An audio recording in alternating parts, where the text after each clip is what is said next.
This is a video recently posted by the JFK Theorist, a 13-year-old who is doing some good work, which we old farts don't seem to be up to.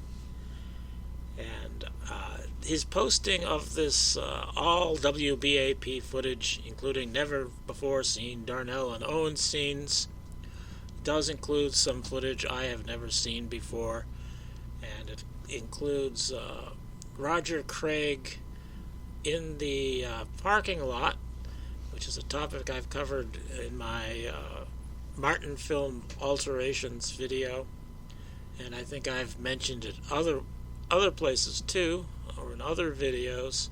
Well, seeing the footage, the full footage as it is shown here, causes me to change a conclusion of mine. I have to issue a correction. Now I'm going to start this clip here, which is where it first shows Roger Craig in the parking lot here in the Darnell film. Now this is footage I have seen before, and it shows Roger Craig in the foreground and who I believe is Sheriff Decker in the background, and Roger Craig, his positioning here relative to the camera is hiding the face of Sheriff Decker, even when his arm is moved to in front of his face right here. And I said in my Martin Film Alteration video that Roger Craig was inserted into the Darnell film in order to hide Sheriff Decker's face, because the official story says that Sheriff Decker is at Parkland Hospital at this time. So I thought this was a sophisticated alteration to the Darnell film that would have required a lot of work in order to hide Sheriff Decker's face. And my argument about the Martin film is that this same scene, which is shown in the Martin film, that this was an alteration also in the Martin film because it had to have Roger Craig in the scene because he's in the scene in the Darnell film. So it's kind of an incidental alteration I was alleging in the Martin film. But what has caused my change of opinion here is this scene here. This is footage I have never seen before, and I believe that's Jim Underwood, who has come in from the right and who is talking to Roger Craig. And this looks absolutely genuine, that Craig is talking to Underwood and that man actually walked between them.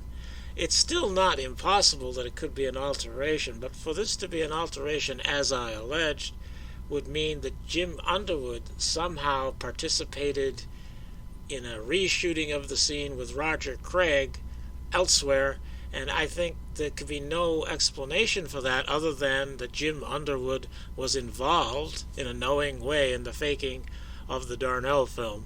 And that's a bridge too far for me.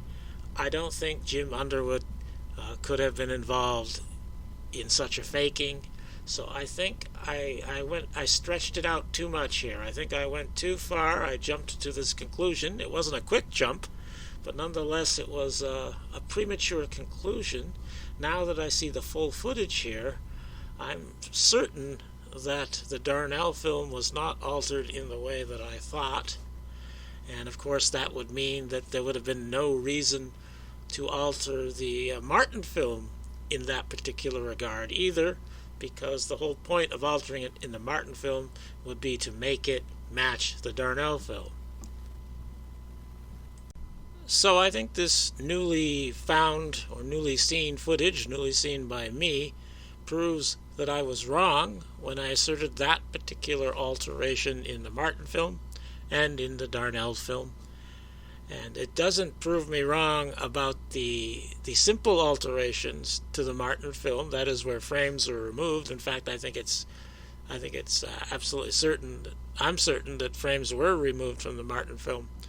But it's a different matter when scenes are being inserted or manipulated by inserting new photographic material. That is a much more difficult and time-consuming process to do that, to make such an alteration. And I have before proven myself wrong about this sort of thing too, thinking that things were inserted into films moving around. There are some which I still think I'm right about that, but in this particular case I think I was wrong, and maybe at some point I will remake that Martin film alteration video, but for now I am just issuing this correction.